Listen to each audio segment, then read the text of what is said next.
and welcome back to Dev Game Club, weekly podcast in which two veteran game developers look at games from the past to discuss their relevance and impact today. I'm Brett Duville, and I'm joined as always by my co-host, a man who is LFG for DM, Have Tank and Healer. Tim Longo. Hello. Hello. Yeah, that was you. Did you practice that? That was pretty quick. That was good. Thank you. I had to think about how it would appear scrolling through in chat because that's what it is. LFG DM, etc. Yep.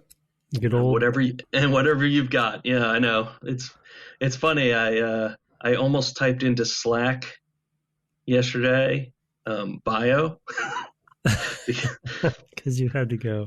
Because it was just, it's the way you do in a MMO, and I have kind of forgotten that. Anyway. Well, I have no problem typing that into Slack or any chat of any kind. I am sure, because it's been more a part of your life for longer. I had forgotten that whole that particular BRB, sure, but bio was one that had totally left my consciousness for 15 years or 10 years or whatever, whenever I last played this game. 12 years. This game being World of Warcraft. World of Warcraft, yes. If you don't know, we're looking for group for Dead Minds. Yeah. You had a prompting question, you said. Well, yeah, did we also want to mention, because did we talk about what we were going to do this week, and then, or did you already tweet about what the change? Yeah, I think we talked about it last time that we wanted to have a dungeon experience, and we were aiming for 30, but we didn't hit 30 because now we're doing the episodes out of order. So we don't really have a chance of getting to 30, although I do have a 29, so I'm almost there. You mentioned the Kirk moving that later. I did, right. Yeah, so originally we were going to have Kirk Hamilton on this week, and we will be having him on next week instead. We had some technical issues last night, and I do actually think those were on my end, as it turns out, but we will talk about it off air. But so we're back to WoW this week. I didn't quite make it to, I think I'm at 24, maybe 25 by this point. But the main thing we wanted to do was get to the sort of dungeon experience, and do the sort of first, which really, I think, it's the first dungeon in the level progression for the Alliance side, at least, which I think I've mentioned in previous episodes I had never done, because I was a Horde player, and it's not really that accessible for Horde players. You can do it, but it's not really worth it. My prompting question really revolves around one of the key topics that I think we'll get to when we talk more about Dead Minds as the experience, which we'll do later on. But one of the things that arguably MMOs in general, and I think WoW specifically, really cemented was the concept of roles in groups. How it ended up really, and I think there's a lot of debate about whether this is a good thing or a bad thing. I can definitely see both sides, but it really boiled down the concept of RPG sort of roles in groups into three very simple categories. And I think in a lot of ways, primarily due to the fact that WoW was intended to be a very sort of approachable game, MMO and RPG, and so they did a lot of streamlining of things. And I think for the most part, it was generally good when they would streamline stuff.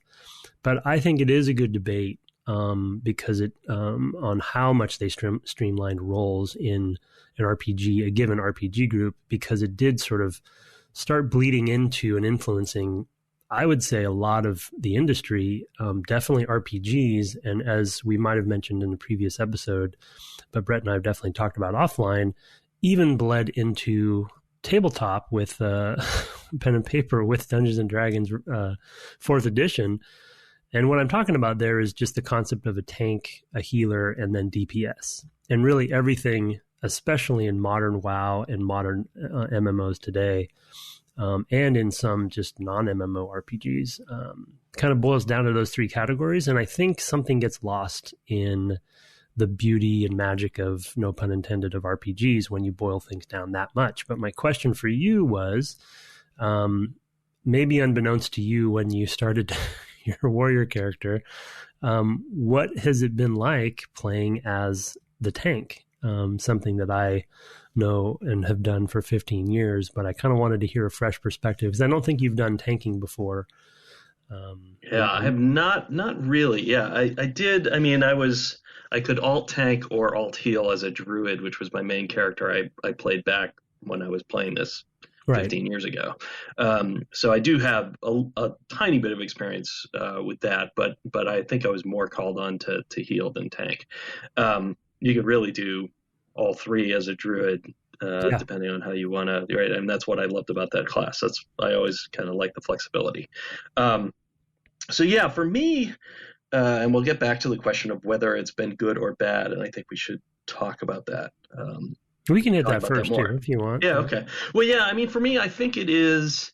I think it's bad for our industry generally, because in part that's because of WoW success, because we have an industry where success is copied, rather than departed from. We don't tend to have lots of dialogues around success. Like you can see a trend in films or something, where people are following very different paths, and partly that's because they're in conversation with cinema as artists, but also because it's in some sense easier to make a film, not obviously a superhero movie or something like that, but just sort of cinema more broadly. Whereas with games, and certainly games at this scale and an MMO scale, it takes a lot of investment, and so following a successful model tends to be thought of as a way to eliminate risk. Mm-hmm. And so I think solidifying that down so much has made into these roles has tended to detract from the wider range of experiences that I think would be possible. Mm-hmm. It's you sort of see, you mentioned tabletop and how it bled into fourth edition. And one of the things that's been really exciting about tabletop role playing over the last 5 or 10 years or whatever, even longer probably, is how explosive and varied it has been. There's a million different pen and paper role-playing games these days and different models. And of course, right now there's a huge explosion with sort of live playing on YouTube or Twitch or whatever, and podcasts. I mean, it's enjoying a real heyday all of a sudden again. And I think a big part of that is not just because D&D's been in the conversation for 40 years plus, but also because there's this huge explosion of different types of building story and character and all that stuff. And you've kind of had another Precambrian explosion of types. But I don't feel like we've really had that in the MMO space to that degree, though it maybe is starting. I mean, you've got your Destinies and things like that. Maybe we're going to see more of it, but it is such a huge technical thing to build. Like it's easy to innovate when you're making a paper thing, or it's a PDF you're going to put online maybe, and that's pretty easy to innovate in terms of upfront cost. You might not make any money at it, right? You might have a very small audience, but at least the upfront cost is not huge, and so there's not, it doesn't have to be. So between those two sorts of things, I was like trying to reduce risk and the huge cost to they're related, obviously. I think it has meant a very limited sort of palette of multiplayer, of MMO style games. I think it also has led to its success, right? I can figure out how to tank because a million people have tanked. So getting to that experience, it's not since your character archetypes are pretty solid, what your job is when you're in there. My job is to try to pull as much aggro as I can and get most of them on me and let the healers heal me, and hopefully not need healing so often that they themselves are pulling mobs off of me. That's my job as a tank, and that's really easy to articulate. I don't necessarily know all the times what the best way to do that are, and had some pointers when we played. We'll talk about that later. But that said, I don't have a lot of variability in how I Yeah. approach the game. Hmm. Right. And in fact, that's made it tough as a solo character when I don't have a healer. I'm just there to absorb damage, et cetera. Anyway, that's a long-winded answer, Well, but yeah, that's kind of where I am on it, I think. yeah, and I think as I think I've mentioned in previous episodes, I'm actually bouncing between classic and modern, so I'm able to compare some of that, and then I'm thinking back to some EverQuest examples too. And you can see the progression from EverQuest to WoW, where like I said, WoW was streamlining things especially in the class and role sort of um, makeup essentially of a group. And I think what is really ended up happening with the streamlining on the sort of, to give it on the con, in the con category, is the boiling down of what the encounters, especially in boss fights themselves, can really become. Because, like you said, tanks play a pretty specific role. They have a little bit of extra abilities based on what you're choosing to use, maybe a little bit of what you're doing with your talents or something. But for the most part, you really have only one thing you're doing. Healers, pretty much the same thing with a few exceptions. And then DPS, there's a little bit more variability there versus melee versus ranged, different damage types a little bit. But what they end up doing is really boiling that stuff down so much, for the most part, unless you're playing like that super difficult raid stuff in a higher difficulty. In modern, you don't really have to shift your role around very much and use some of your extra stuff because they boiled it down. Versus something like some of the old days, my memory of EverQuest, and I'll get to sort of the pros and cons of what they were doing as well. There would be sort of a subcategory of a role in groups in EverQuest that would be generally called something like crowd control. So it's like you'd have a tank, you'd have healers, you've had DPS, but you also needed somebody who had crowd control, i.e. a enchanter, or a bard or something like that. And so that A, it added in some more strategy. B, it added in another requirement for your group to be successful. But then on the con side, you needed that person, right? You needed some, pretty narrow band of class types to be in your group. And if you didn't have them, you're kind of dead in the water. And so the con side of that is that to get a group together to actually be successful at where you were, where you wanted to go, took longer, right? Sometimes you never would find somebody. And it definitely upped the value of those characters because they were needed for certain encounters and such. But then the skill level for using those was also a little more difficult. So, you needed somebody who was good at it. So really, it made it a lot more of a elite feeling game because you needed, there wasn't, common player who was just sort of like playing very casually, was not going to be successful. So it made the game a lot less approachable, in other words. And then what WoW ended up doing is something like crowd control specifically. The reason I bring that up is what they ended up doing is to help basically boil things down and make the classes more approachable and the game more approachable, is they spread something like crowd control out amongst all the other classes. And so right, yeah, you have shoulder that bash freezing riders thing or whatever. Yeah, and so everybody has something like that. So it makes everyone kind of play that role, but also have more flexibility.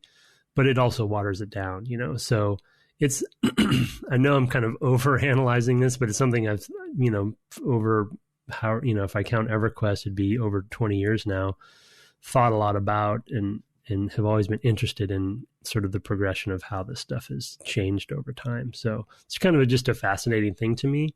I really love, because I'm swapping between, in classic, I'm playing healer as we know. And then in modern, I went back to my main character, which is a tank. And so I'm tanking in dungeons a lot more. And it's just interesting to see how almost rote that has become, and very automatic. And at least on the, normal difficulties of dungeons and stuff is just very like by the numbers, Right. Versus the reason I was excited about doing Dead Mines, which we can get to maybe shortly, is I was excited about what I remember being sort of a lot more tactical and having to be a lot more careful and, punishing in a way. And really everyone needed to play their role, but that isn't exactly what happened for us. No, that's true. Yeah, we can certainly get to that. Yeah, it's an interesting perspective you have about how the skills have to be spread out, because that is a thing that you have mentioned at different points. Like, oh, you should have a thing that does this or whatever. Some skill. Sometimes I haven't been able to afford them for whatever reason. We've talked about the lack of money in the early game previously. So I don't want to go over that again, but that's a good perspective. I do feel like it puts it back on design though to enable that. But again, it's a risk. Like I feel so of course in tabletop, right? If I sit down to play D&D and I have a group of all guys who want to play wizards, then I make a very different campaign, and I'm there to do that, right, as a DM. So that's flexibility that's difficult to have. But I do feel like it would be possible to design the experience of dungeons, perhaps, maybe not other parts of the experience, which opens a whole nother can of worms, of basically changing the behavior of the mobs based on what you have. You've got these skills or not these skills, then sort of like in a simple programming way of, oh, well, if they have this, do this behavior. If they have shield bash, then once I've seen shield bash, switch to something else, or I don't know, whatever the skills are that you want to detect. That one just came to mind because you mentioned it. Yeah, a more dynamic, more variability, right? More longer scripts, I guess, and more branches in the scripts. I mean, because the AI in MMOs is extremely simple, has to be to scale.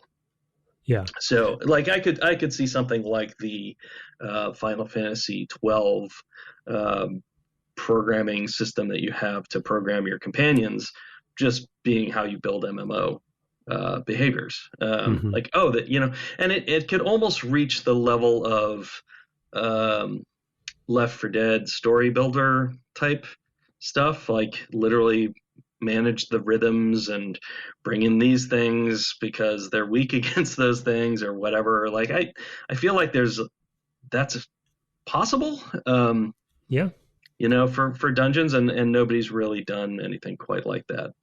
So Valve, call me. Well, I think it relates to what you were saying before, as far as like how we've sort of gotten here from a simplicity perspective, and the progression of MMOs being injected into well, we both were talking about this earlier, and I think that we've gone through. I think the interesting thing about playing WoW, and specifically with the class role, the boiling down of the class role sort of discussion, is that WoW specifically and MMOs in general for many years have been sort of starting to influence other genres, especially in the RPG world, and thus some of those simplifications have been bleeding into those other places. But I'm wondering, and I actually think that it's been tried and is in progress and has been for a few years now, that I think MMOs now and anything sort of massively multiplayer or even slightly in this category need to be now influenced by other genres, and we need it to go the other direction. And you already brought up the sort of recent example that I think is approaching this, and that is Destiny. The irony of Destiny is that they boiled down their groups to just 3 people now, other than raids and stuff. So they basically have each of the 3 categories boiled down.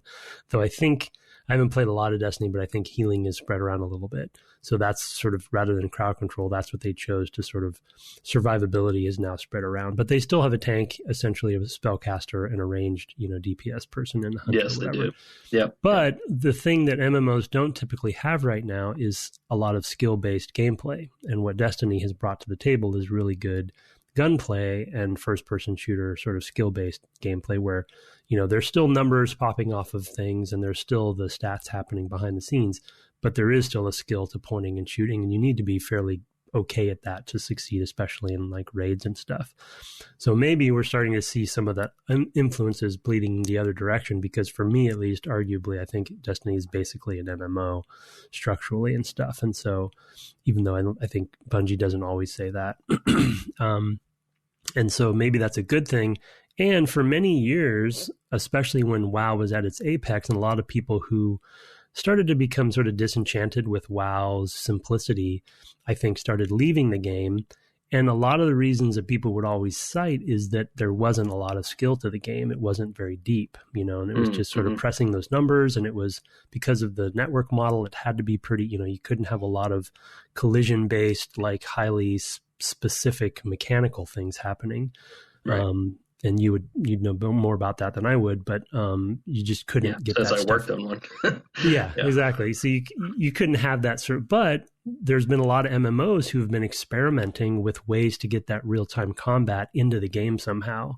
And I'm not talking about Sekiro or something like that, but aspects of that were trying to get more interesting moment-to-moment combat. Those, there's people, even though MMOs aren't as crazy right now competition-wise as they used to be, they're still trying to find ways to instill the mechanics back into the game. And I think that's, there'll be years probably before we see something break through in that regard, but I think it's a good thing that people are pushing back on that simplicity. And to your point on, it is up to design to, I think, figure out ways to do this. And I think I totally agree with you on that. I think two things that WoW started to innovate in more than other MMOs had at the time.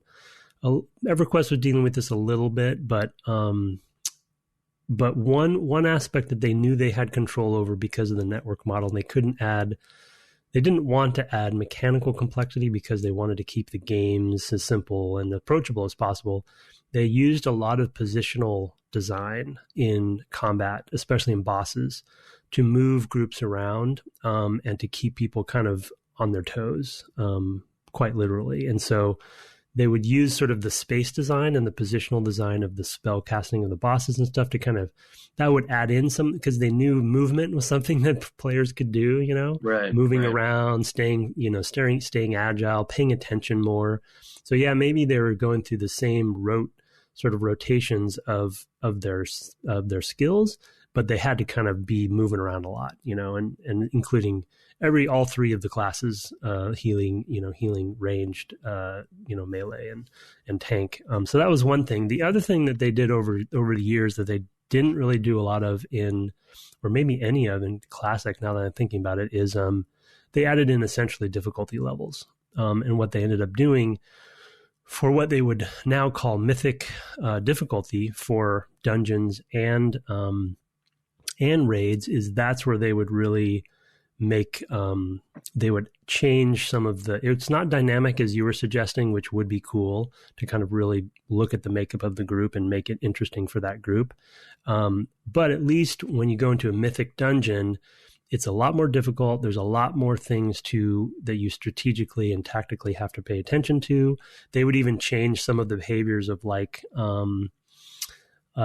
certain enemies would always cause poison damage that they wouldn't do in a normal difficulty. So you had to now this new variable to keep in mind, and kind of combat. So they basically took what you're saying and they put it in a category that allowed the players to opt into it.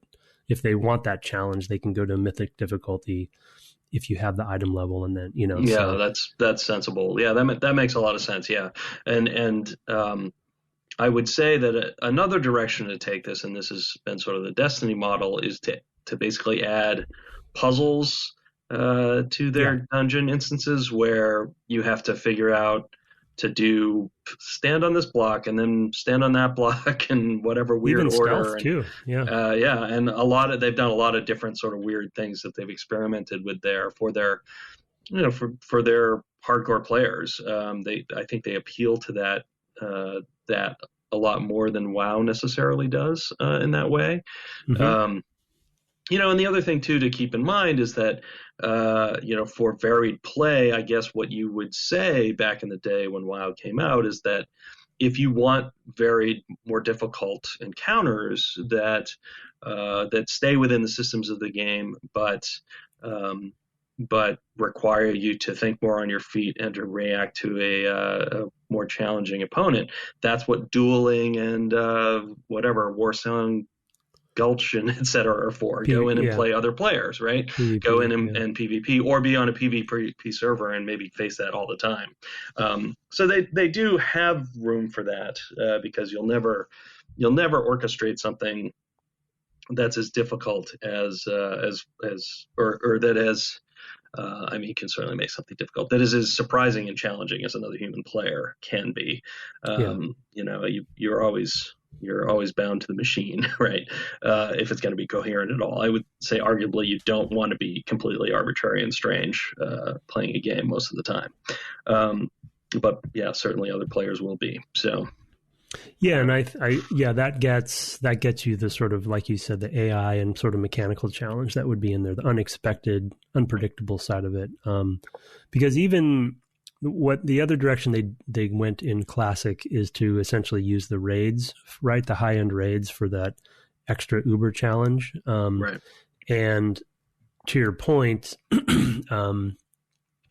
those were made to be very difficult. As one of our main tanks from back in the day, trust me, we spent 6 months, I think, working on Molten Core back in Classic, and we never quite ultimately finished it. And that was almost like the breaking period for me.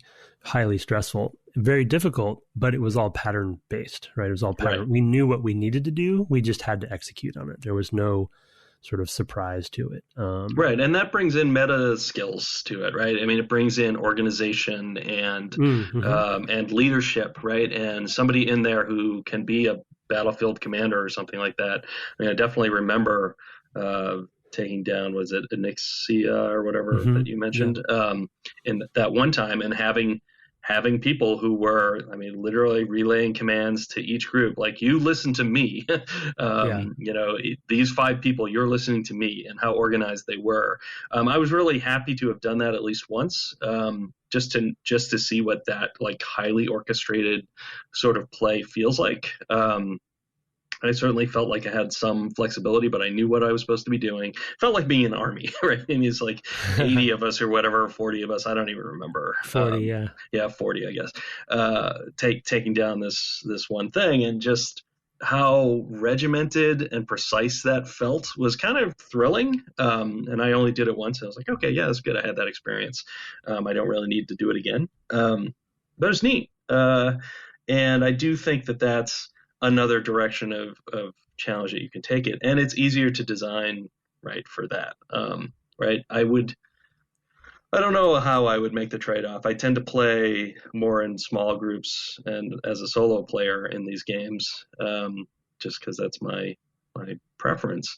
So I guess I would probably want the sort of variance and challenge. I don't like the idea that there's one perfect tank build or something like that, right? And I know that part of that gets dealt with by balancing the numbers and switching things up differently with different patches, but that's a separate frustration of like, oh, I finally got the thing working the way I liked it, and then they changed it. That's a common complaint for MMO players. They nerfed my whatever ability that I love. Right. So it's a separate challenge to keep your player base happy if that's how you're approaching this problem. But yeah, I just don't like the idea that hey, here's a perfect guide to be this type of player, do this. I want to be whatever player and let the game respond to me. But games historically have had a challenge with that. So I would not just put that on WoW as a person who's played far too many bards in my time. always gonna fall back on that bard. Yeah, no bards in WoW, unfortunately. Well, I sing while I play. Okay, yeah, as you know. Good. So. Yep, that's very helpful, especially on Discord. On the Discord, yeah. So yeah, should we segue into our? And into Dead Mines and come back to zone design and stuff like that? Oh yeah. Let's hit some zone design stuff. I can hit that briefly, and I think we had a few points in pre-show that relates to some of the role stuff we're talking about. But one of the things that I've really appreciated about this next session that we played, or this section that we played, and level range leading up to Dead Mines, specifically in Loch Modan, or Modan, however you pronounce it. You and I had an experience together, and then I had another one in Red Ridge, very similar at that Stone something Keep. Forget. That's another. Yeah, right. Stone Watch maybe Keep. That's another elite area that you need to go in with a group to do some of the quests in there. But one thing that I've really appreciated about Blizzard's zone design, and we've talked a little bit about this in the past, but it's been even more hit home even more in this last session because of these sort of elite areas within the zones that we're starting to see. And that is, they've been very smart compared to, say, EverQuest or Camelot or some of those other previous games. They were very smart about leading you to essentially the dungeon experience, which we'll talk about in a second. And what I mean by that is the quests themselves, and I actually have forgotten this because they do a really good job of this in Modern right now. It's very well sort of laid out in front of you, and they really, lead you by a thread just through all of this stuff in a very natural way, and it feels like you're really finding things as you're supposed to find things. But I had forgotten how much they already were doing that in Classic. Like the game came out of the gate with this stuff happening, which is really good to see and good for me to see because I forgot that it was there. But in something like Loch Modan, we were, playing through those quests, and eventually you get at a certain level and a certain time in sort of the back corner of where you would naturally get to sort of last, unless you were just randomly exploring. There's an elite section in the zone where these elite ogres are there, where you can't go in solo and do the quests there. You have to, if you want to go deep into the caves and essentially kill a mini boss, it's like a mini dungeon that is, you're not loading into. It's just, it's just in the zone. Right. And it felt like a natural culmination and sort of like quote unquote finish to the zone, that we've done the hardest thing we can in the zone. And it feels like almost a graduation, moment. You kill that sort of mini boss, and then you've done it with some strangers, which we just happened to, we were kind of duoing it, and then we found two other people and we joined up, and then we sort of had that mini dungeon experience where you were tanking and I was healing, and they were kind of doing both, and we, systematically went through that cave and killed the ogre boss, and then we got the quest, and it felt like this nice rollout, to everything you wanted to get out of a zone. And I felt more prepared for a dungeon after that, because it was a microcosm of it. Yeah, that's a good point. I mean, one of the things I most liked about those experiences where we've had them has been that they happened randomly. We happened across two other people who were nearby and just added them to our little party, because whenever the two of us are playing, we just party up. Just added them in. We did the quest, as we got to the end. Hey, did everybody get the guy's head or whatever? And we actually had the same thing happen. I guess just Sunday or maybe other night. We were in this we did the Blackrock Champions, which were at the north side of Red Ridge, and we'd gotten in there, and a human priest came up who was much higher level than we. Well, I mean, 3 to 5 levels higher, and helped us in that area.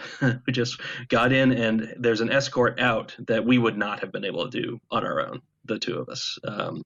And having another character who just happened along just really worked out for us.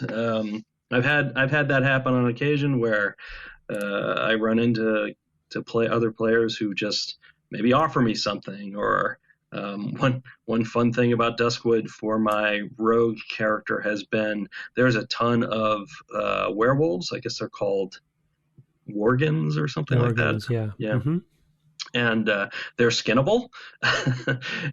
So I can just walk into areas where I don't even have a quest and just like, oh, I'm just going to skin all these dead things everywhere because people are killing them left and right, but aren't skinners. Don't need the leather. So it's been pretty wild to do those sections too. So I guess a lot of the M in the MMO or the two M's, I guess, have been more expressed in these more recent sessions that we've had, either together or separately, and all of that I've really appreciated. The just randomly coming across people who are doing something similar to us or the same thing as us has been great. Well, and I think that's again going back to good zone design, right? If you were to look at sort of like a heat map of the zone or over like a time lapse, they're naturally pushing people to the same locations, and because of the level progression, they'll be there roughly around the same level, level ranges.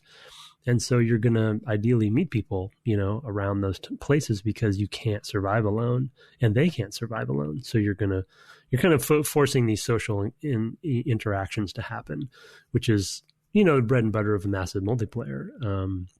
That's how guilds get formed. That's how people join guild, and sort of the layers of social groupings, starts at that one microcosmic level of I'm by myself. I need to do a quest. I can't do it by myself. What do I do? Right. And I totally agree with you. There's just a beauty in that. And again, I just don't think it's not like EverQuest was a bad game. I just don't think we knew yet, how to really fine tune that stuff. And I think Blizzard has always been so good at world building and, the progression within the world and really iterating on that stuff. And they found the good formula there for zones because we'll see this formula in every zone. There's that same progression. Yeah, you see it in Duskwood as well because there's it's funny because you actually pass by the sort of elite area on the way in from Red Ridge. You can go off in that direction and go, there's a bunch of elites. Yeah, there's the Mist Mantle, I think is what it's called, Manor or something like that. And ultimately you'll get a quest line that ends you there. I actually want to segue to that, I guess, because that is one of these macro storylines. It's not as macro as the Blackrock Orcs, which we'll also touch on in the Dark Iron or something like that. Dark Iron Dwarves, yeah. But there's a chain of quests that are in Duskwood that take you all over back to earlier zones. You're trying to hunt down the legend of this person Stalvin, so you go back to Elwyn Forest, a couple of places. You go back to Sentinel Hills somewhere, I guess to Moonbrook, which is that town that Deadmine starts in. You go, you do some stuff in Duskwood itself, and I think you even go to Red Ridge. So you're kind of going back to all these places that you've been, and in most cases that's fairly straightforward to do, right? You can just hop on a griffin or whatever and get anywhere, get somewhere nearby, except for Elwyn Forest, which is kind of a pain. Oh, you even go to Stormwind. So you're basically returning to all the zones you've been in, that was something you mentioned about the orcs and the dwarves. You want to bring me into that because that's not something I ever experienced.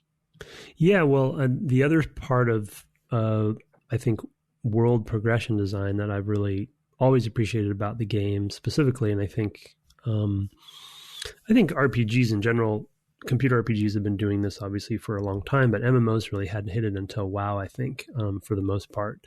And that, in Red Ridge specifically, there might have been another moment that I'm forgetting about earlier to this, but in Red Ridge specifically, the elite area that's equivalent to the ogre area we were talking about in Loch Modan has some Blackrock Orcs right. around. There are actually Dark Iron Dwarves in the snowy area Yep, near you're right. Ironforge, right? That, I Yep, think that's, and I remember that just because you were like, oh, these are the Dark Iron Dwarves. I hate these totally. guys.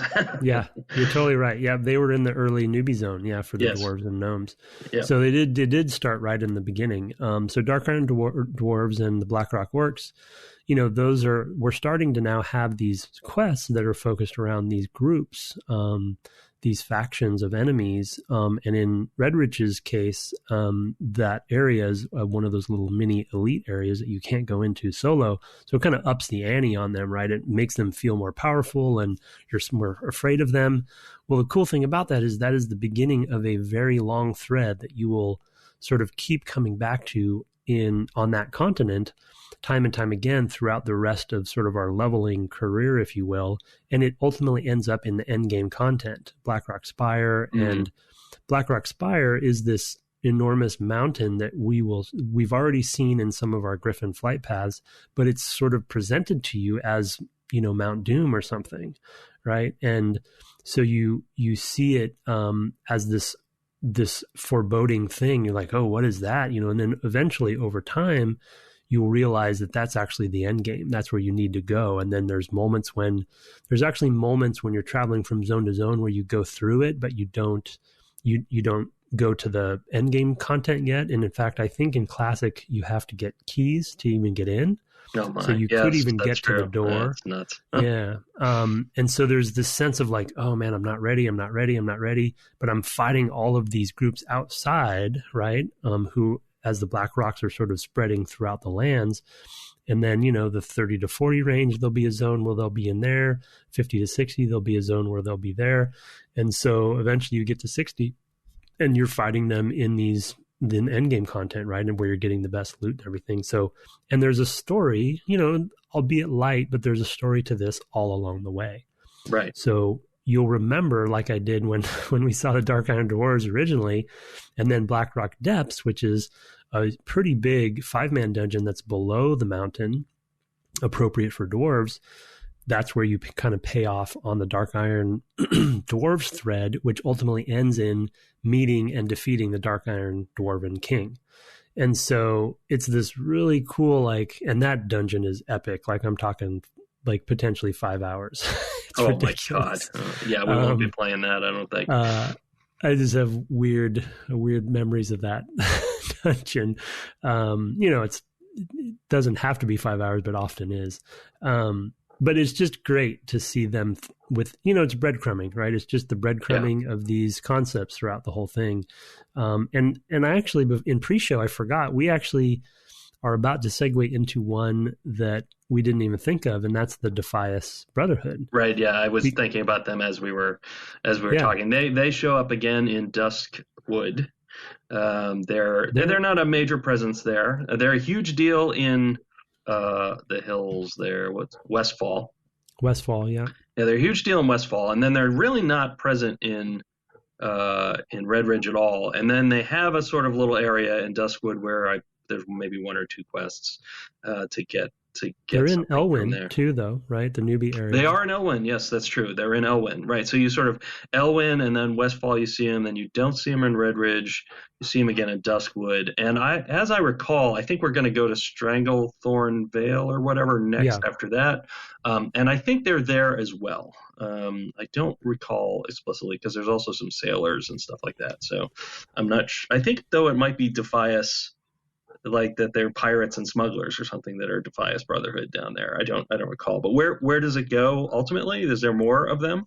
Well, I think Van Cleef is an ex-member or something. He's the head of it, a general? I don't know. Related. Yeah. Right.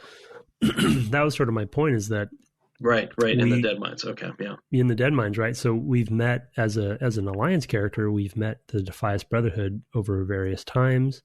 And they kind of build up a mythology around them. And then the first dungeon we fight one of their leaders. I think that's the case. I forget exactly. No, you're definitely right. In fact, you talk to Stout Mantle or whatever his name is. Yeah. As you do this series, at Sentinel Hill, the series of Defias Brotherhood quests, like, kill me 15 of these and 15 of those, bring me a bunch of these red bandanas, yada yada yada. You do a bunch of that, and then at some point he sends you back to Stormwind to get some information from somebody there, and that tells you, oh, and to Redridge, which is how you get sent over to Redridge the first time, because you've got to go talk to somebody there about something, right? These are just fetch quests to just go talk to this person so that you can get a quest to come back and talk to me. But it's to push you to those other zones, which again is really well done. I did also want to touch on, as far as that goes, one of the reasons why they want to be pushing you back and forth into zones is one of those things that you brought up in the first or second discussion we had, which is, well, if you force higher level characters back to places, then new characters, new players are going to see those higher level characters and either inspect them, and see their loot, or see them hopping on mounts or whatever, having those moments of like, oh man, I'm going to be able to do that someday. So you actually have your players provide aspiration for your more experienced players, provide aspiration for your new players, which is great, right? I mean, that's excellent design right there, is leverage your player base to excite excite new players as they come in. That's just great. Very, very smart and economical. They don't have to advertise that you're going to get a mount someday, because you're going to see players come in with their mounts, because they've designed quest lines that take you back to various locations. You even had one this last time we played that's going to take you back to the literally noob area, like 1 to 5, something Abbey, North something. Oh Abbey. Yeah, Northshire Abbey. Yeah, Northshire Abbey. Yeah. That was, that's maybe a priest quest or something. I think it is, yeah. Yeah. Which is cool. Northshire Abbey is, it wouldn't have been the case as a dwarf, but as a human, you would have trained, probably the first time you would have trained yourself as a priest to get new skills would have been in Northshire Abbey. Right. And it already has sort of some. Yeah, there's a paladin trainer in there, because I did a paladin, human paladin as well. So you already have some connection to the place, so you're like, oh, and they send you back there for I think it's an ability, priest ability, and you're like, oh, I remember that, so it's really, I think there's some minor brilliance in some of that flow design stuff, especially like you said, the aspirational stuff. There's nothing like running back and forth on foot and doing all these darn fetch quests and then seeing someone run by on a horse or a ram who's doing other quests, or maybe just going to a dungeon or something, and you're like, wow, someday that'll be me, or you see a druid that's got some high level form that they change into or whatever. I mean, there's just lots of stuff that you get a chance to see. Just somebody running around, as you had pointed out earlier, seeing your equipment on the character. I mean, the equipment also gets cooler looking the further you go in. We've seen people with end level laser sword looking things. You told me what it was and it promptly went out of my head, but there was like a glowing blade of some kind. Yeah. We saw somebody helping a buddy level up in Westfall. So you just have lots of opportunities for that, and bringing players back through to do that are pretty good. I want to note you used the B word, so I have to mark this as explicit, and you have to put money in the swear. Oh no. Sorry. You said brilliant. Oh, okay. I was like, wait, what? Not that B word. No, your B word. Okay. Yeah. Well, yeah. Drink. Tim Splicit. Yeah. Okay. Tim Splicit. Great. I'm afraid I might have too many of those. Yeah. Geez is your A1, and you've got a B1. I'm sure you have others. Anyway. Sure. Yeah. One for every alphabet. So I think I think that probably leads us nicely into. Yeah, we should round out and talk about Dead Minds themselves. LFG. LFG DM. You were off in Stormwind gathering our party, I think, right? Mostly. Yeah, I think we don't have to dwell on it too much, but one thing that immediately came back to me, because I was bouncing back and forth between modern and classic, is just looking for group process in classic, because I logged in, we had set a time to play it, and I logged in and I was like, oh shoot, wait, there's no matchmaking. So right. Okay, I'm gonna, because I usually I don't join into the looking for group global channel because it's just a mess of just, it's just a bunch of spam. Constant. Yeah. Because it applies for every level, right? It's not just your level. So you're looking for groups for endgame stuff and everything. And so I joined the global channel. I'm like, okay, here I go. And so I'm just sending out, as Brett said in his intro, looking for more tank and healer, dead minds, looking for 3 DPS or whatever. And you just start spamming that until you get a hit. And I was in Stormwind, so I figured, it would take us a little while, so I could do some errands or whatever, some crafting, which is exactly what crafting design often is for, is that downtime when you're waiting for something. But we got pretty lucky. We found one person pretty quickly who was already in Westfall doing the same thing. And then I think we ended up joining up with another duo who was looking to form a group. So we just combined so I was actually surprised that we found it as quickly as we did. And I think it's a testament to, I still am blown away at how busy these servers are for Classic. Yeah. It's like the old days. It really is. It's funny.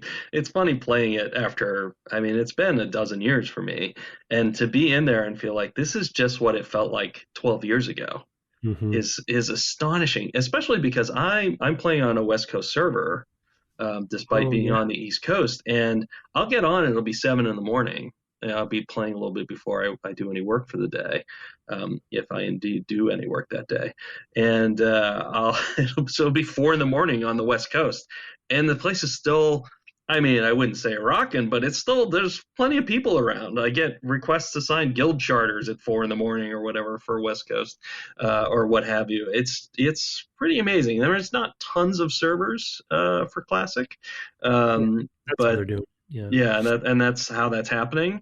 I'm sure they're letting those get quite full. And I know when we started playing, there were not many that were yellow, right, as far as not being super populated. So it was already kind of like you sort of saw that happening. There's a lot fewer than at launch, I think, as well. So. Well, and I think something to keep in mind, and we can get back to the dungeon, that the design of Classic WoW actually is pretty tied into the population of density population of a server at peak hours, because they don't have things like matchmaking, and because there's not a lot of those. Oh, and the other thing that they added into Modern is essentially regional combinations of servers together. And so when you do matchmaking in Modern, you will be playing with people from other servers once you load into the... Oh, interesting. So they basically combined... They've basically made the matchmaking times go down, because you have, you could have all the servers in your region are all sourcing for the same dungeon matchmaking. So you're going to get a group very quickly, right? But for Classic, none of that's happening. It's just the server, whoever's on the server. So if you want to go do a dungeon, you need that server to be as full as possible. Right. Yeah, that makes a lot of sense. I hadn't thought about that, but that does make a lot of sense. Did you ever run into somebody with the same name? Yeah, exactly. Yeah. So what they do is they basically programmatically add a dash and then the name of the server after the name. Oh, okay. So you can have 2 people with the same name, in the same party. They just have the server. You just still can't have 2 people with the same name on the server, but that's how interesting. They solve that. That's how they solve that. Yeah. Immediately going to the technical problem. That's me. I was like, oh, that's an interesting question to ask, Brett. Yes, they did. They do a solution. Oh, I'm sure they had to, because I'm sure it's identified in some way. I bet that's a nightmare under the hood as well. Yeah. Assign this temporary name, and I guess they're maybe spinning up a process somewhere though to deal with that. So not a huge deal. Anyway, let's get back into. We'll get back into Dead Minds. Back to his happy place for a second. It was we hear him think out loud all of the, okay, we got to do this. Let's see, how am I going to design my MMO? So anyway, we got a group, and And I think the thing that we should have accounted for a little bit better, that didn't dawn on me at least, was we went in a little bit high. Well, you definitely were over level. I was way high, yeah. I think the level range for Dead Minds was 18 to 23. I think I read someplace, and I was 22 when we started, and then I leveled during the experience, so I got to 23, and you were 24, and then leveled to 25, right? I think I was 25 actually when I started, so I might have leveled to 26 during it. So to my earlier, I think I mentioned earlier in the episode, where one of the things I was looking forward to for classic dungeon runs in WoW was just needing to pay more attention, work together, play our roles, tactics, strategy, and stuff, because one false move and things can go really badly. But because we were over leveled, we had an 18. That one person that we met that was a nice person, Yes. Was 18, so they were just coming in. And I don't remember. I think the other two were sort of 22-ish in that range. Right, so, I think they were on the higher end. And I think they were running it again and again, finding groups and running it. And they were gearing up. Yeah. They wanted gear. Brett lucked out on loot quite a bit. Yeah, I did all right. But so the experience for me was a little overwhelming, I have to say. I would say that normally I would have paid attention to things like my health, but I literally couldn't, because I was so focused on trying to be a good tank, right? And just trying to pull things off of other people, pull things off the healers. So there was a point at which we were on Discord, and I guess I was streaming as well. I could not pay attention to my Twitch chat at all, so apologies to those folks, because I basically had to zone out on any commentary there while we played. It was a little overwhelming. I think partly it was those two who were kind of on the higher end of the levels for the dungeon were just running in and pulling a lot more. They were experienced. They'd done it a number of times. It was literally my first time doing Dead Minds, and yours too, I guess. Yeah, and for real, I'd gone in right. You'd done it at very, very high level just to see it. But as it was meant to be played, right. But it was a lot overwhelming for me. Well, this kind of going back to my question to you on what it's like to be a tank. Like a main tank in this way. It's stressful, huh? Yeah, it is. I think the maybe when we do stockades or the next one we do, whatever that ends up being, we should try to match our levels a little bit better to the dungeon, because I think we did miss out on, not that I want to make it more stressful for you, but I really, that sort of like almost methodical, like, inch forward sort of feeling we didn't really have. And because you were so level, I think that one other priest that was with us, who was basically doing DPS with some off heals, he was pulling, he was doing everything he shouldn't do because he was rushing, right? He knew we were pretty indestructible, so he knew he could rush through. And so we weren't really getting the experience, I think, as it was meant to. And that happens when you're over leveled. You start being careless because you can. We had one pull off of the boat at the end that just was like everybody from the boat came down, right? Right, and we got pretty worked people there. Yeah. But a couple of people were able to escape, but it's just that stuff won't happen, or shouldn't happen if you're being more careful. The bosses were coming and going so quickly because we were just downing them and not even needing to talk strategy. Right. I honestly think that those people were probably very frustrated with us as well, because I think he was just like, just go and pull, like, you're so over leveled for this, just go pull them. And I was like timid about it because I wanted to make sure you had enough mana or whatever, and all that stuff. The healers had enough mana. I was very concerned about those sorts of things, and literally didn't know what I was doing, didn't know which direction I was going, whereas they had been through it clearly many times before. So there was, I think over on their podcast, they're talking about these two idiots that they went ran through this dungeon with, because I definitely was very overwhelmed. and not in necessarily an unpleasant way, because it was very frenetic, and that can be very, very pleasing in and of itself. It's definitely a feeling I have not had from the game very much. So I think I did enjoy just how focused I felt I had to be, and keeping track of, well, I don't know how well I keep track of my rage, but trying to, having to pay attention, but also trying to use the right skills more, using Sunder Armor, which is something I don't do as much of generally, instead of my sort of go-to solo or just the two of us strats, which is, okay, build up enough rage, then do whatever gouge, I guess it is, which is a slow bleed, and then just hammer on I think it's called hero strike.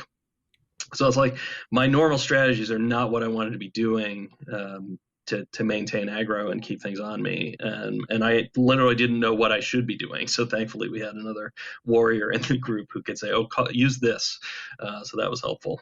Yeah.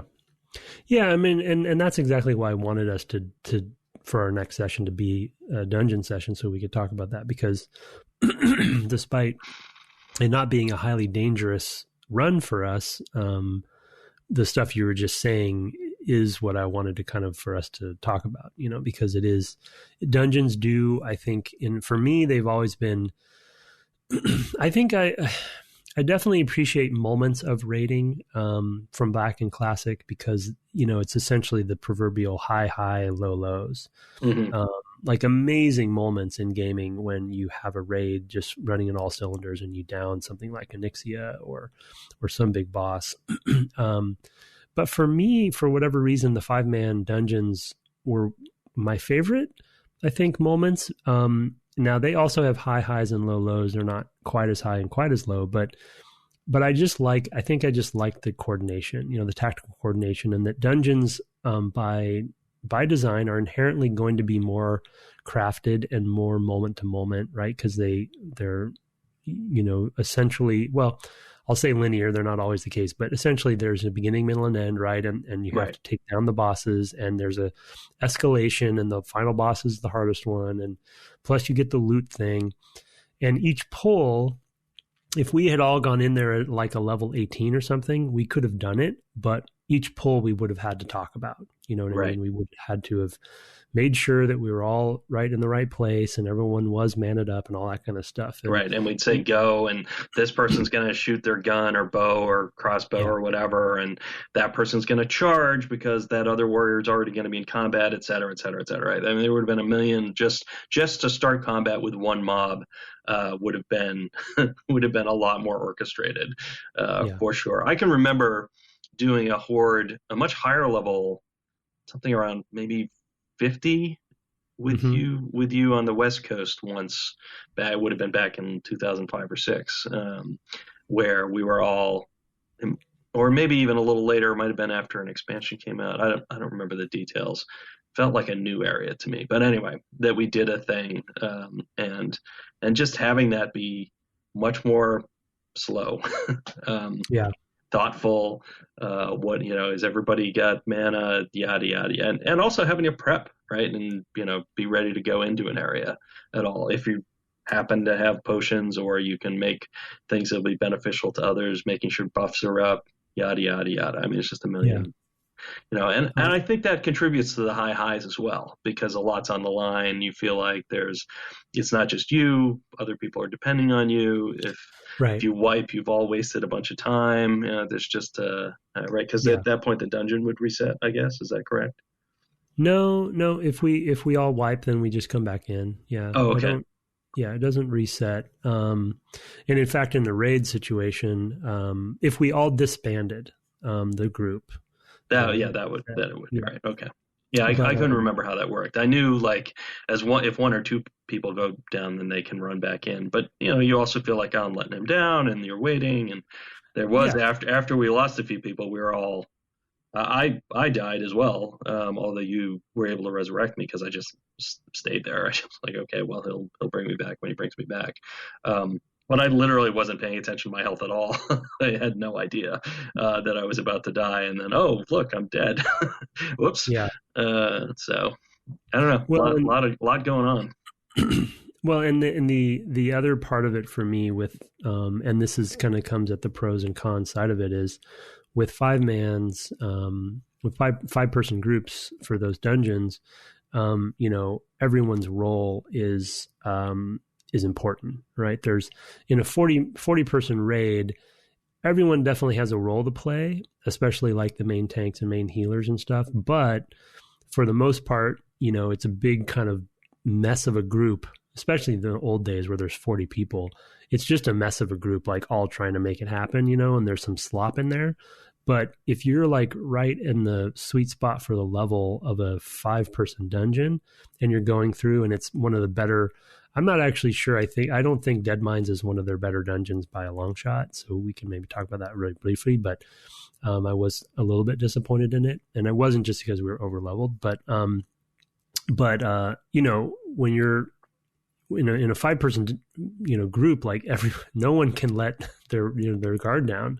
You all have like a really important, because there's only 5 of you, Right. and there's really, we had an off healer by chance because we had that other priest, but there could have been a situation where I was the only healer, and so like I have to keep track of everybody, etc. And you do as a tanking as well. So we kind of lucked out in a way because it was our first round at this, and there was an extra warrior and an extra priest. So that was beneficial. But when it comes to the dungeon itself, it was kind of neat. It was a neat progression. The other thing we forgot to mention with that NPC in Sentinel Hill, when you turn in the quest, it was also a little microcosmic example of what happens with Onyxia, in that, when you turn in the Onyxia head quest at the end, there's also one of the NPCs yells at the zone, right, that you did it. You know what I mean? So there's this moment of celebration, and the same thing happened with Westfall. There was this progression of this quest. We've been killing these Defias Brotherhood forever, right. 15 at a time or whatever. And it's like, finally, and then he kind of yells, puts your name in the chat, right? And everyone knows you finished and you got Van Cleef. So that was kind of a cool culmination. That happens in Loch Modan as well, with the bridge. If you thwart the bridge being blown up, that whole chain that we did with the ogre mound. I don't know if you had the quest to get the ogre. Oh shoot, I don't know if I did. Yeah, you may not have had the ogre. There's an ogre because you have to go, I think, to Menethil Harbor and then come back. And there's a second. You have to like get something analyzed. It's one of those quests that takes you to the next zone, and then you come back to do a little bit more. And that involved getting some drop off of one of those ogres. That was one of the components to thwart the plan. Whatever, you end up having to swim underwater and basically defuse a bomb with these components that you have that they've made into some whatever counter agent. I don't know why the Dark Iron Dwarves wouldn't just put like 10 of them out there, but whatever. I guess that'd be boring. And if you do that, you also get that sort of. It's not a dungeon, but you do have that. It is like that elite experience, like you mentioned. I wonder if it happens with any of the ones in Red Ridge. Like if you get, what's his name, Tharalzun or whatever, do they announce? Do they not do that there? I don't remember. Well, we're still on that one that leads into the tower, so maybe. Oh, yeah. Yeah, maybe there's something at the end of that. Yeah. Yeah. But, the cool thing about Dead Mines for me that is also a good reminder for dungeon design for them is they always have been done a good job at essentially, like, the deeper you go into the dungeon, the sort of moments of surprise, if you will. I remember we kind of finished, there's sort of the early sections, obviously mine themed, right? So you're going through mines, and there's a pre-section before you even load in the dungeon where you're just killing a bunch of miners. That was a chaotic and ridiculous section. And we go inside, and then you have sort of a pre-mine section, and I think there's like an ogre or something that we kill at the end of one section. You go through a door, and then we go through this one section, and you even said out loud, like, oh, look, there's goblins, and we haven't seen a goblin, I don't even know if we've ever seen a goblin with these characters, or not in a long time. Only for the seasonal stuff. There's a Yeah, goblin who so was turning you into a gnome. right, exactly. Yeah, Yeah, for Christmas. Yeah, so and so you're in the middle of this dungeon, and then there's this whole section that is just goblins, right? And so right. that was like a cool. They're thinking through these moments of delight for players who may not have experienced things before, right? Yeah, it's And also then a huge foundry. yeah, Oh, I guess that's next, right? Because the goblins are right before and in that foundry, right? So yeah, yeah. we fight a There's goblin in a robot, basically. He's in a yeah, mechanical, right? shredder. He's Yeah, basically a two-part fight because you have to take him down in the robot, then outside the robot. Yeah, and then you basically, I guess, throwing switches to open doors at different points. A lot of that when you happened even kind of quick shoot for a me. cannon through a door at one Oh, right. point. Yeah, that's right. You have a different sort of key, a key that's not Yeah, a key. a Um, key is not a key. Nice. But it's like they've Blizzard has always cited Disneyland as a big inspiration for them. They're obviously right next to each other in a lot of ways, so you can see why. But it felt like a Disneyland ride in a lot of ways, right? Because they have these sort of sections where you're like they're revealing in a compositional way, like the next area, and then there's these surprises happening, and then. Well, why don't you describe the very end when you get through and yeah, what you said? the final one. Yeah, definitely. So we walked into the final section, which surprisingly is like, well, I guess it's low enough and whatever that there's water there, which I don't know if that makes tons of sense. We went probably a lot further down than that, but whatever. I think we went there probably should have been water a lot sooner, I guess is what I'm saying. But anyway, your final encounters are going to be in this huge cavern where there's a ship, and I went, oh, the Goonies, and it's exactly that. I mean, it almost looks exactly like one of your first views of the ship at the end of the Goonies. It probably is exactly. I haven't seen that movie in quite some time, so I couldn't tell you exactly. But it's definitely a moment where you go, oh, okay, here's my childhood, and apparently the childhood of some people on the team, because I definitely immediately recognized that as being from the Goonies. And there's And some I high points in that whole section. So yeah, and then you end up fighting Van Cleef on the deck of the ship, and the sense of like progressing up those catwalks, right, and kind of like in a circular fashion to get up there, and there was definitely some tricky, buggy pulls and yeah. trolls in that area, but the cool thing, and I think that ending chamber is a great example for them of, and you sort of it was fun to listen to you rationalize the water down there for a moment. Yeah. In this game, it doesn't really matter, but they versus something like an EverQuest or a Camelot, which tended to be fairly, even though they were fantasy RPGs, they tended to be fairly, especially Camelot, fairly grounded experiences. Like I don't want to say mundane, but like just grounded. They weren't like high fantasy. WoW is very much this larger than life, feel. And so, in this dungeon, you're going after the Van Cleef, who has been built up over time, more and more as we've been doing these quests. And then you've been in these caves and you've seen a foundry and there's been some bigger rooms, but largely it's mine based. And then you come through this opening and then you're in this huge cavern with a ship, and it's like, it's this cool, awesome reveal. There's something you didn't see. You figured you'd just fight him like you fought other bosses at the end of the caves, Right. Or maybe there's a big cavern, but he'd just be standing there, in the cave. But he's on this ship, and that will continue for the rest of the game, where they're constantly mixing things up and making things larger than life and making things, just this over the top Disneyland feel where it's just everything's exaggerated, and I love that about the game. Yeah, I mean, and as we mentioned earlier, the Defias stuff is going to continue. They're in Duskwood, and then I think they're in Stranglethorn Vale, and I believe that's when they become pirates. So it actually makes sense, even with the other times you're going to run into them. At least as far as I've seen, I don't know if I've seen any further than that with Defias, because I don't know that I played any Alliance characters that high. Like that, I might have ended in Stranglethorn. I really don't remember at this point, but Yeah, I don't know. I don't remember them. Well, I think it doesn't. Dead Mines. One of the quests in Dead Mines actually leads you to the next dungeon, which is Stockade. oh, just Stockade, which I've never done that one either. So yeah, I've never done that one either, and that's inside Stormwind, which is why I've never done it. Right, there's some kind of prison riot going on or something like that. Yeah, by one of the lieutenants of Van Cleef, I think. Right. Right. So it's like they're still connecting the dots there.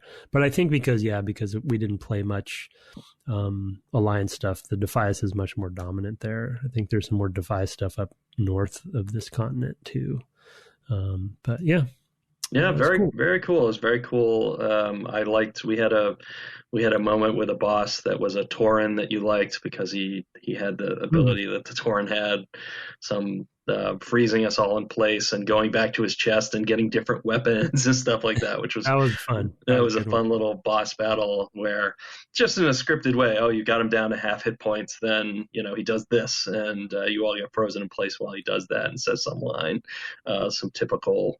Oh, I'm going to destroy you. He was monologuing, I guess is my point. Well, he had character, Yeah, he did. Yeah. And that's something they do a great job of with bosses over time too. And yeah, I totally forgot about that one. That's a good pull too, because like the goblins, it's very possible that a lot of people at this point had never seen a Tauren before. Right. Especially playing on a PvE server. Yeah. So that's another like, oh wow, and they're just using, as someone who played Tauren from the beginning, that's just another model doing similar abilities that I had, so it's weird to see it from the other direction. And that was the case on the opposite side too. As a Horde Tauren player, I was fighting humans and dwarves, over there. So, right. So it was cool. Very, it was a good culmination for this section. Yep.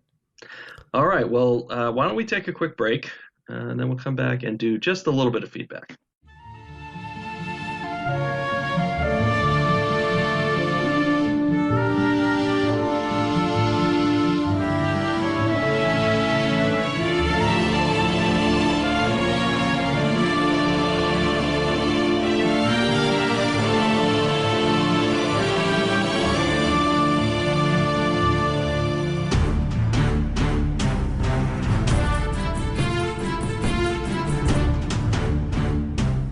Welcome back from the break.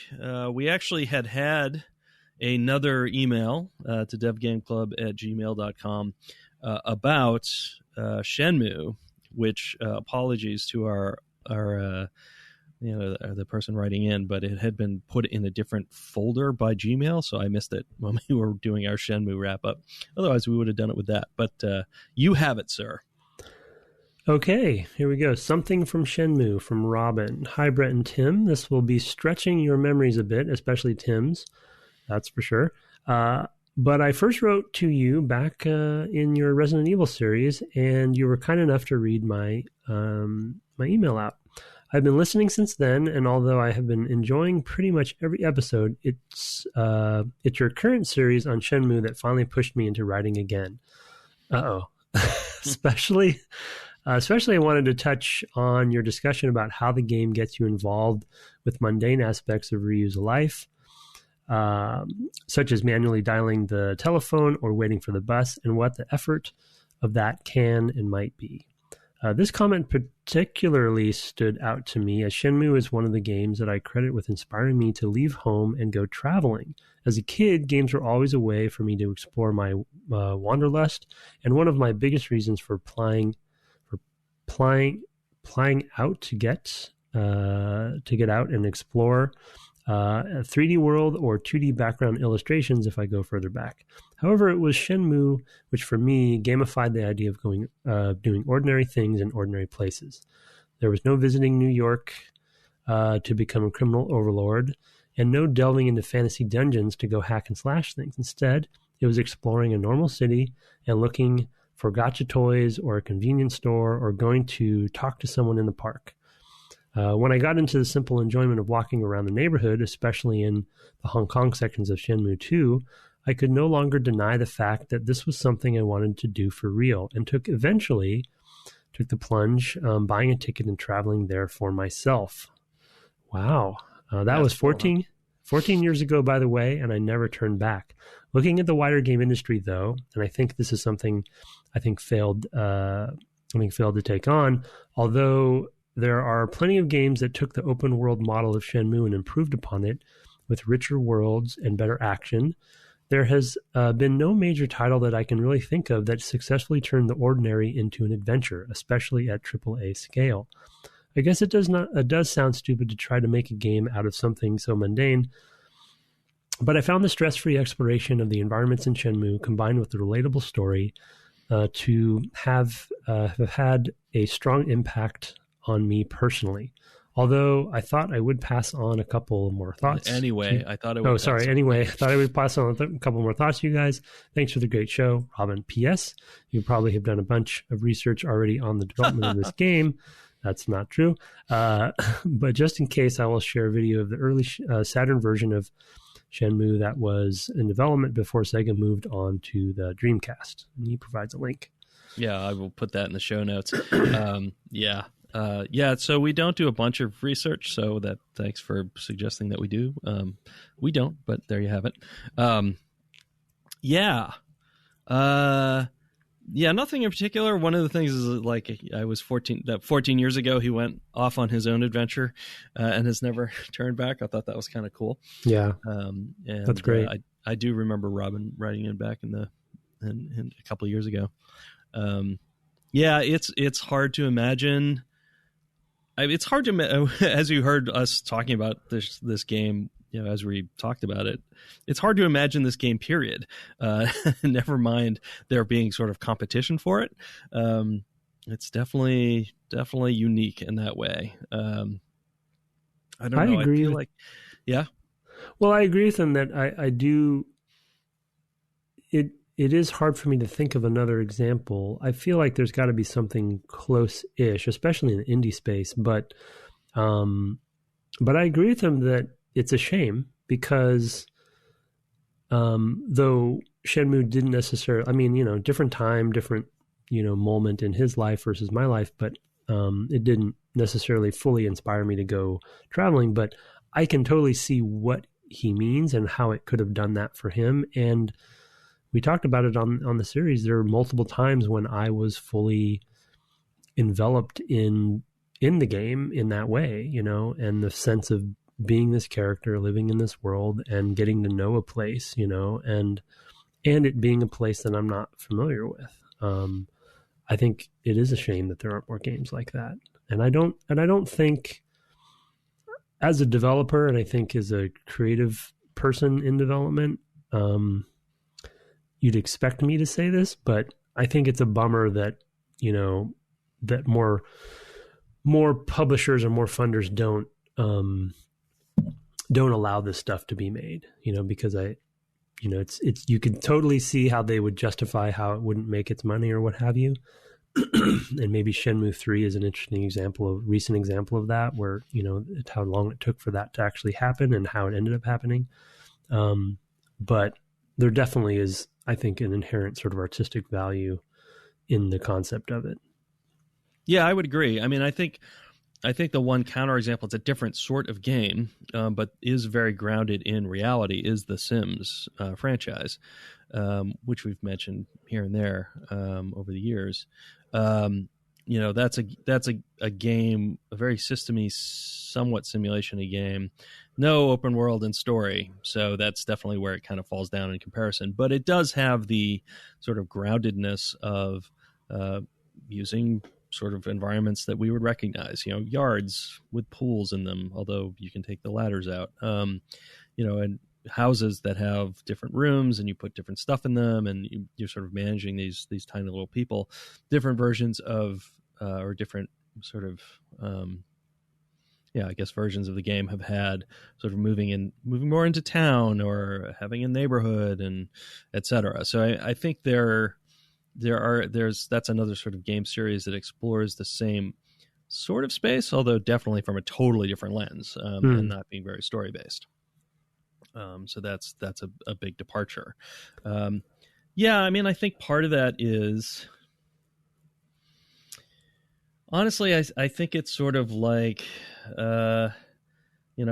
people know I read a lot, and I sort of look at, the sort of book space and how different it is from games, because games basically do tons and tons of different sorts of experiences as long as they basically appeal to young men. Basically, I mean, that's not entirely true and has been less and less true the longer I've been in the industry, especially with the explosion of mobile. But that is definitely a huge undercurrent, especially at the AAA sort of level. So sometimes when I make those generalizations, I'm really talking about the AAA games space more than I am talking about any other space. And I think a lot of the reason why we haven't seen things that come and compete with things like Shenmue or The Sims is because their appeal is not necessarily to the traditional AAA games person the AAA game space markets to. And that often makes up the teams, not entirely, and that has thankfully gotten better and better over the years as well, but it's still a sort of historical hangover I feel like we have. So I don't know, that might be part of why. Yeah, would be my thinking. So I think so. I think I agree with you. I think the irony is that he seems to have been in that demographic, although we don't know what his ethnicity is, but so that it worked on him. Although I guess I'm assuming, did he use his pronoun? And maybe no, I think you might be assuming, but I'm assuming maybe. So maybe not. Maybe he's so I retract that if that's the case. But I guess even within that demographic, I think that we would surprise ourselves, but I think that you're right. It comes from this narrow-minded sort of place that the industry has been in for so long, and thinking that the formula is a certain thing, and right. It has to stay that thing. Yeah, and we talked about that at the beginning of this episode with WoW, and how that success, the success of WoW, sort of constrains other people who want to compete in this space, right? And into how they make their game, and how that's been hard to break away from for a long time. I know there are other MMOs that are of decent size, so Guild Wars 1 and 2 or what have you, and certainly Destiny. But I do think it's not a space you easily play in, and I think that the more generations of hardware we have, and the more and more expensive games get to make, the harder it is to convince somebody to do something like at the AAA level, to do something like Shenmue. So just because there are no examples that you can point to and say, well, that was successful. And the more and more money that is on the line, the harder and harder it is to justify something that risky. So, and I get it. Like, I wouldn't even argue against it necessarily, because it's hard to imagine reaching, I back when I first started, I always thought about, well, how would you actually make a game that got to my parents? Like, how would you even reach them? How would they know about your game if you're in one of these spaces? And even being at LucasArts and having, properties that were well known, Star Wars and Indiana Jones, that being the two biggest, a game about that, I don't think they would have known about.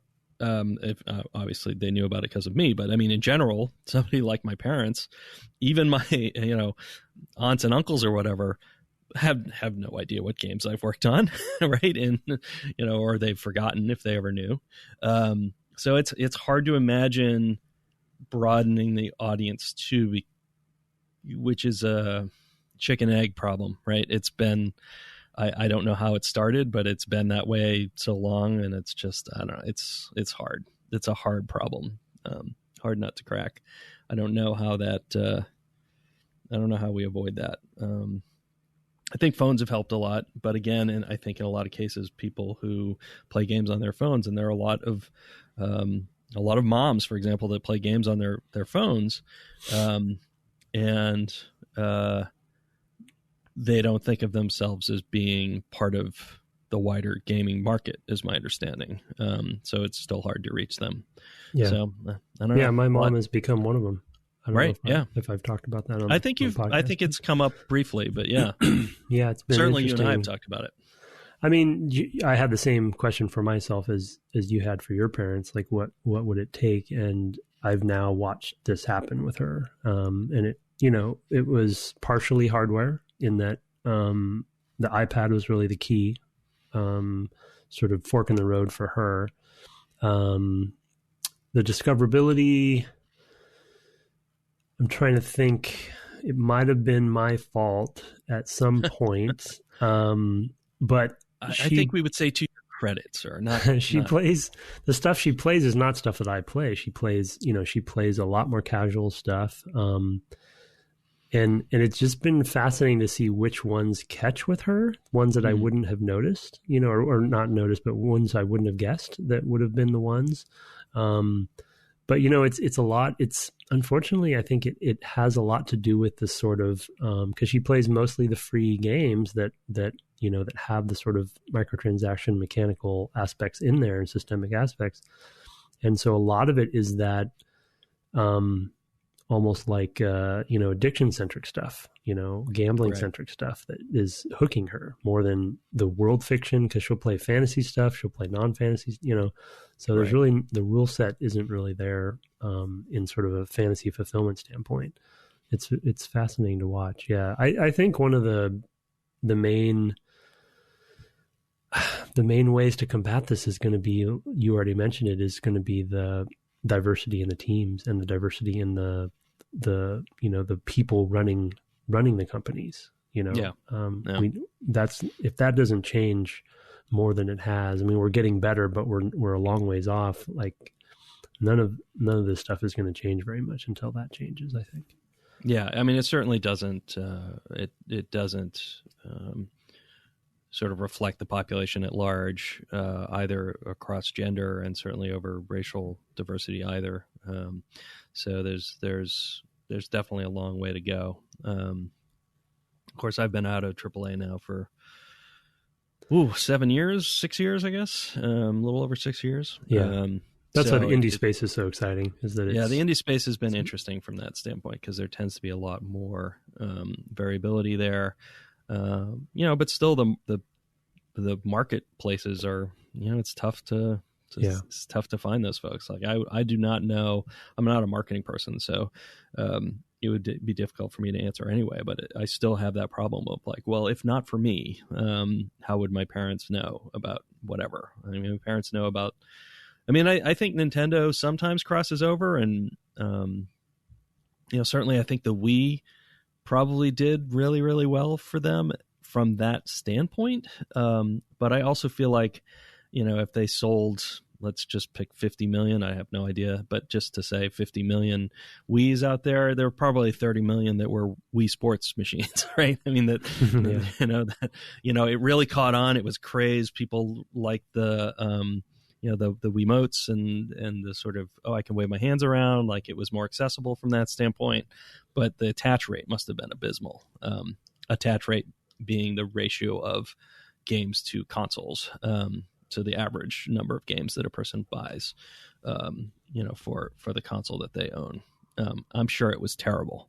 I mean, I viewed one way, you could see it probably as close to zero, since the game came as a pack-in. But I don't actually, I have no data on that, and that 50 million number is just meant as an example, not any reflection of reality. I have no idea how many Wii units sold, but it was really hot for a while there, so who knows. But anyway, we're off the beaten path on that, but definitely, yeah. I mean, the other things that I thought of as far as games that involve normal life tend to throw the supernatural up against them. So, thinking, of course, of Persona, which I'm playing currently, but also a game that's just been re-released on the Switch that was a Wii U game is Tokyo Mirage Sessions, which is set in modern Tokyo, but again involves a supernatural threat, I believe, that only some people can see or something like that. So it tends to be, when things are set in sort of normal life, as it were, have some sort of life simulation aspect, they tend to be thrown up against JRPG type tropes and things that gamers, normal players of games are attracted to, progression systems and RPG mechanics, JRPG mechanics, etc. So they're not really the same thing at all at that point. Yeah. So. Well, then if you look at something like Red Dead, then it's that is especially 2 seems like there's even a lot more sort of like life simulation stuff going on, but then it's set in the backdrop of an era change, right? That is romanticized and sort of fictionalized in the Old West, and it's almost like a fantasy because we can't go visit it like Robin did. And so, something like Red Dead, but then their modern version of that, like they put in their mail, being GTA, even though it takes place, essentially modern day, they romanticize the criminal life. Right. So it's like GTA is close. It's just they take the wrong filter on it to achieve. Right. But also, it doesn't have a ton of life simulation. Like there aren't a lot of other than characters who give you quests. Yeah, true. Yeah, right. GTA. There's not a lot of that in that. I don't know. I didn't play any Red Dead Redemption 2, but the original was kind of similar in that way of like, oh, there are some characters, but there were more sort of side content you could do that felt somewhat natural. You'd call them mini games, but they felt pretty well integrated and just like, oh, you were, playing horseshoes with guys or whatever. It was okay.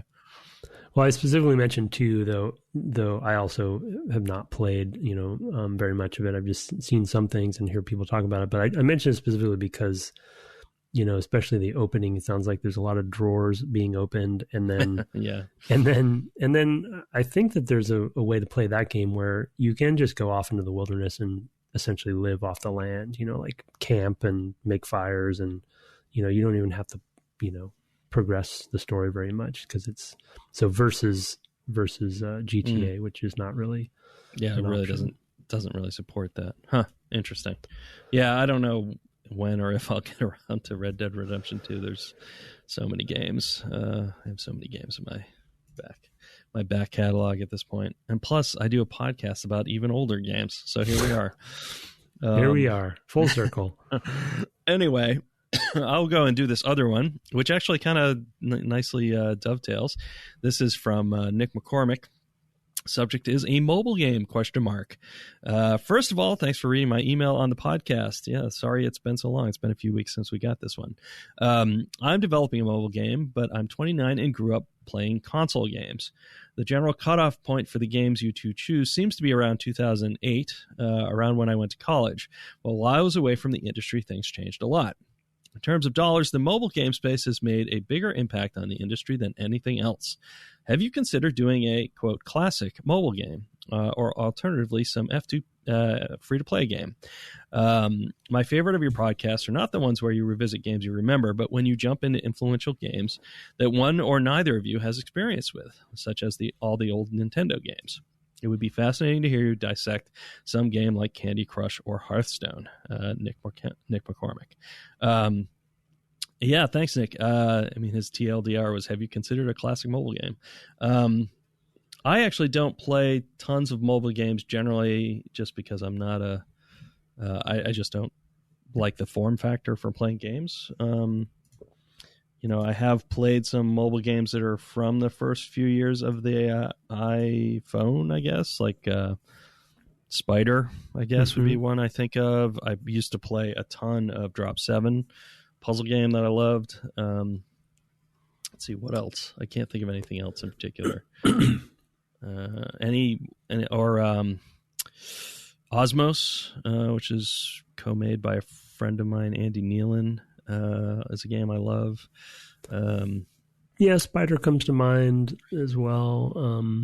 That's, I think another, maybe a classic spin on his question is actually not necessarily as focused on mobile specifically, though that's where these ended up, but it's more of thinking about casual games and even pre-mobile. A classic version of that would be something like Diner Dash or something like that, right? Because those games were originally PC casual games that were either browser-based or Flash-based or something like that. And those games naturally migrated to mobile, but their legacy is coming from casual PC and browser-based games. Like Diner Dash is probably one of the more famous ones because that one did blow up before mobile, and then it migrated to mobile, and they've done multiple versions.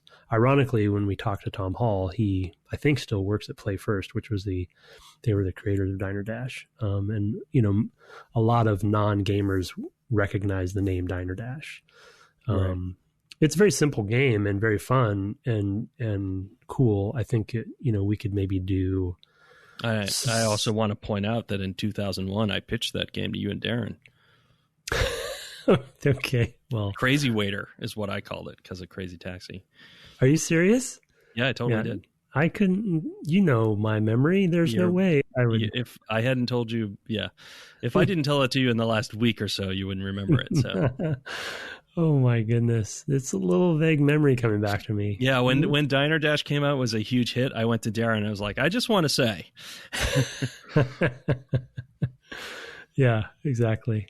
Well, we could do not to make this on-air production, but we could do like a few, you know what I mean? Because they're smaller usually, and not as much maybe to talk about. But Diner Dash comes to mind. There's some others like Big Fish as a company, right? A lot of people know Big Fish, and that's actually one of my mom's favorite companies. Big Fish is actually a company people would recognize. They actually started on casual PC. That was where they started and became big. They're one of the earliest ones, and most people would know them from mobile, but they're old enough to say where they were back there. Do they make the 2008 cutoff or 5 cutoff? Maybe not, but maybe they were back that far. Yeah, I bet they were. Yeah, I mean, they were around before I left California, I think. It's hard to say. I mean, one of the things that makes playing a sort of quote-unquote classic mobile game difficult would be just availability. With iOS constantly updating, if we don't already have the games, if they haven't been kept up, and especially going to iOS 13, I guess, most recently, if it's not supported 64-bit, it's gone. Like you just can't get it anymore, which is another problem. I actually haven't updated to that, and I have an iPad that's ancient, and but the stores won't have them either at that point. So it's like, whoa, I don't know. It's something we'll kick around though. I thought it was an interesting question, and definitely worth thinking about. It's a question to explore. But Plants vs. Zombies is another one I would actually throw out there. Yeah, that's not bad. Yeah, World of Goo. I'm just looking at a site that sort of talks about some of the early ones. Yeah, I played World of Goo on the iPad. It was a fun way to play that game for sure. It was also good on the Wii because you could point at the screen and drag your little goo things around. Peggle. Sure. Yeah. Don't make me play Peggle. But I mean that would make the funny discussion about it, right? Because the real they're often very boiled down into very core elements in good ways. No, a lot of them descend from sort of the sort of applet model. I mean, like you were mentioning with Big Fish, that predate and have sort of went through casual game portals or what have you. It was all about portals, and those went pretty well, I think. I mean, I used to play some puzzle games that were like Alchemy, I guess, and I'm just really digging deep here. I can't remember the I got it. Games. You got Alchemy? Solitaire. Yeah, good. Solitaire and Minesweeper. Yeah. Anyway. All right. Well, I think we should probably wrap it up there. We talked, thanks again for your emails at devgameclub@gmail.com. We talked at the top of the show about how this was a mix-up with next week. So next week you will have our interview with Kirk Hamilton, who composed the new theme music, which you may be even hearing right now if I do that in post-production. I never know if I'm going to do it, so who knows? Yeah. Anyway. Keeps it exciting. Yeah, keep those coming. And we would love to have any ratings and reviews on iTunes as well, or through the Apple Podcast app. Those are a great way for us to reach new listeners. You can find the show on the web, on Twitter at DevGameClub, where you can also find my co-host at Tim Longo Jr. with a JR at the end. I stream nights and weekends at twitch.tv/Brett Duville. Lately, I've been playing Persona 5, and on the weekends, I play whatever we're playing for the cast. With no new game next week, that means more Persona 5, and maybe some WoW if we schedule some of that. It's fun to hop on, and you can hear me and Tim talk as we play. But I guess that'll do it for us for this week. So, good night. Good night.